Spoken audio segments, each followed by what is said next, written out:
Well, yeah, man. Hope everybody having a good, positive, and productive day as usual. This is another video, but this is a YouTube video. You know, out here, and follow me.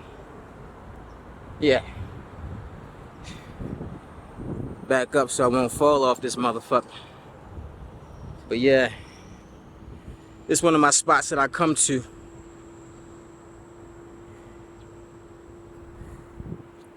Oh, there we go. Try and get the hang. There you go. On my gimbal. There you go. Just looking down.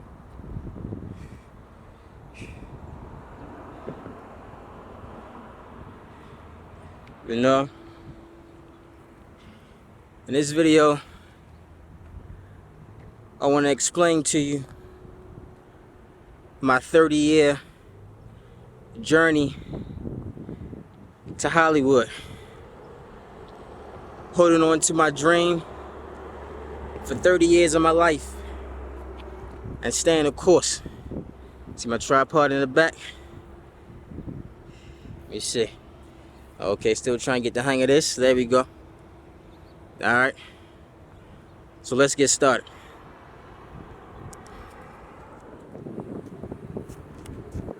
Alright, I'm back.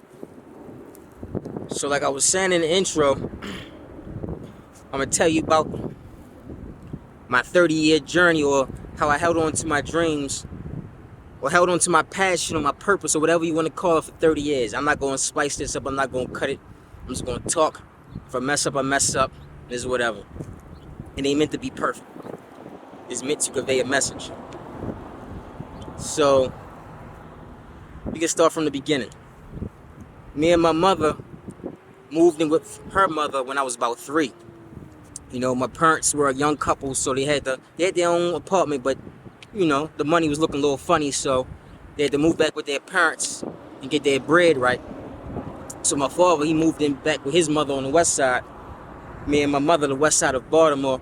And me and my mother moved in with my grandmother on the east side of Baltimore. And me and my mother shared a room from the ages of 3 to 8. And basically, she used to work. You know, my grandmother was a school teacher. But more or less, no, she wasn't retired, but yeah, so she was a school teacher. My mother, she was a secretary at Social Security. My father, he worked at Fort Meade. And so, what am I trying to say? Okay, my mother was young, and she was basically showing signs of lupus. My mother has lupus. And she was in her mid-20s. So she would come home during the weekday around about 5 or 6 o'clock from work, and she would go home and go straight to sleep. Like, she would come home and go to sleep. My grandmother and my step-grandfather would just be in the kitchen, and I'll be in the living room. And we had a VHS, and we had a box of tapes in the shoebox. It was really like it was a shoebox full of tapes on the side of the TV. And essentially, I would spend, like, you know, from the time I came home, from the time I went to bed, after I did my homework, in the living room watching movies. So I would watch movies every day. And I had tapes, and with certain movies that I would watch all the time, over and over again.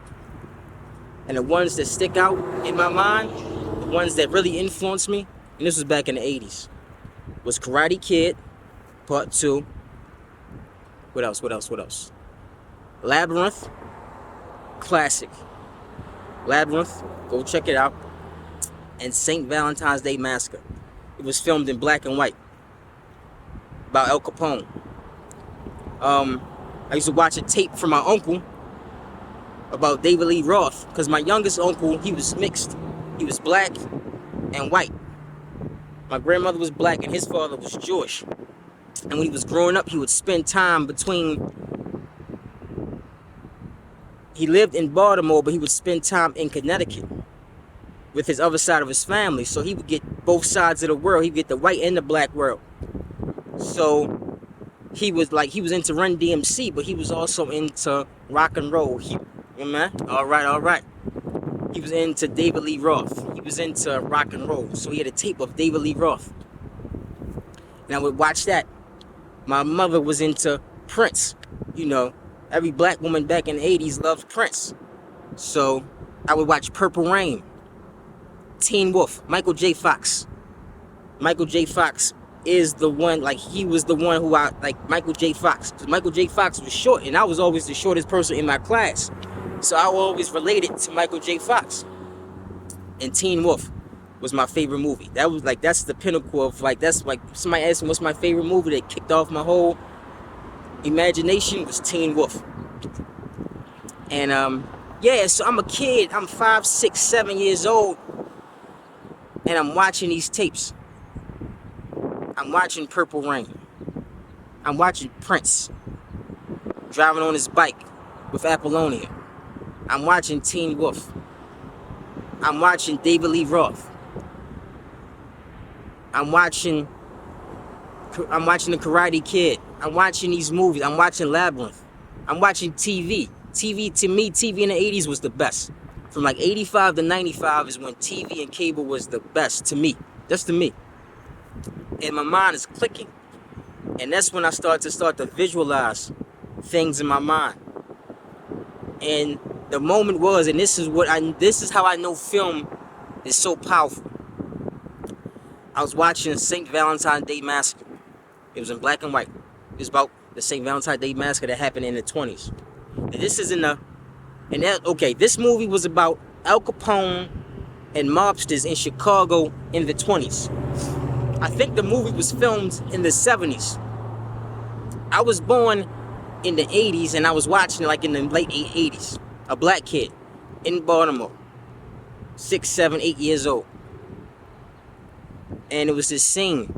And this is how my imagination started to click. And I know it is.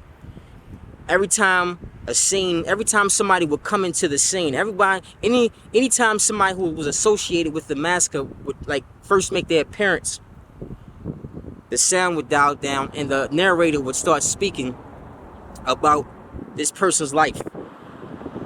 When they were born, how they grew up, when they committed their first crime, when they went to jail for the first time. And every time when the narrator would say their life stories, I would start to visualize in my head, like their whole biography in my head. And it was a scene when George Segal, if you ever watched the movie, is a scene when George Segal walks into a bar and he orders a drink. And he's an asshole in the movie, or he's an asshole in this scene.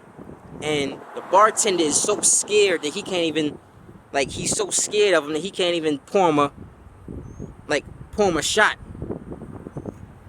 But as he was talking and the narrator started to kind of say his story, in my mind, clicking is, I remember I was about 7. I said, I want to be on that side of the screen. Something just clicked. Like, I want to be on that side of the screen. And from that day on, that seed was planted. And it never left my mind. You know, it never left my brain. And from then on, I always knew what I wanted to do. Now, fast forwarding, this video getting long, so I'm gonna hurry it up. But as I'm going along, this is 7. So as I'm going along in my life, and as I started working when I was, I'm being a kid. I didn't take any acting classes. I wasn't in any plays. I just was always thinking and imagining, because I'm in Baltimore. I'm thinking Hollywood, LA is I'm thinking it's a dream. Like, that's over there. I'm just thinking in my head about being a hero or being a werewolf or being whatever I was thinking about being in my movie, in my own head. And as I started working from 17, 16, 17, throughout the years, from the ages of 17 to 37, I've had at least 15 jobs. At least. At the minimum. Because I always knew what I really, really wanted to do. I always knew I wanted to be an actor. I I always knew I wanted to be in film of some sort. And through the years, you know, life happens, drug abuse, life, just things happen in your life, you know, through my 20s and 30s, you know, but it never left. So eventually I moved to LA when I was 37 years old. It took me 30 years in my mind. It took me 30 years to eventually just get to a place that felt like where I was supposed to be. To Hollywood, to LA. Now I know a lot of people now say, you know, and you don't have to move to LA. You don't have to move to LA to become a film star. You can have a camera, a phone, friends, film, YouTube, whatever.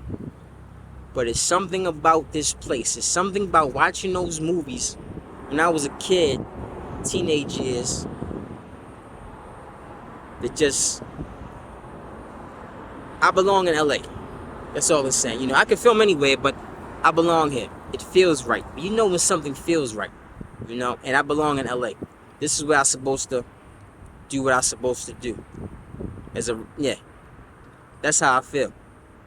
So just a little piece of my story, you know, but how I'm staying the course, how I never let that shit go. And it wasn't because I was like, yeah, I'm gonna move when I was a teenager in my 20s, like, yeah, I'm gonna move to LA. It was just that seed. It was like, I always knew what I wanted to do.